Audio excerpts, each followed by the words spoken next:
ఇడ్లీలతో ఇలా చియాలి చేసుకోవచ్చండి. ఫస్ట్ మనం ఇడ్లీలను బాగా పొడి పొడిగా చేసేసుకోవాలి.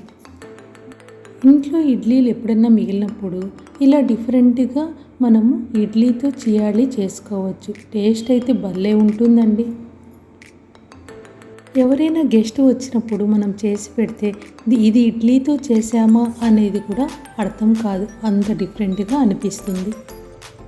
ఒక పాన్లో కొంచెం ఆయిల్ వేసుకొని ఆవాలు, శనగబ్యాడ్లు, ఉద్దిబ్యాడ్లు, వేరుశనగ పప్పులు అన్నీ వేసి మనం ఫ్రై చేసుకున్న తర్వాత ఆనియన్స్, క్యాప్సికము, పచ్చిమిర్చి, కరివేపాకు కూడా వేసుకొని మనం ఫ్రై చేసుకోవాలి.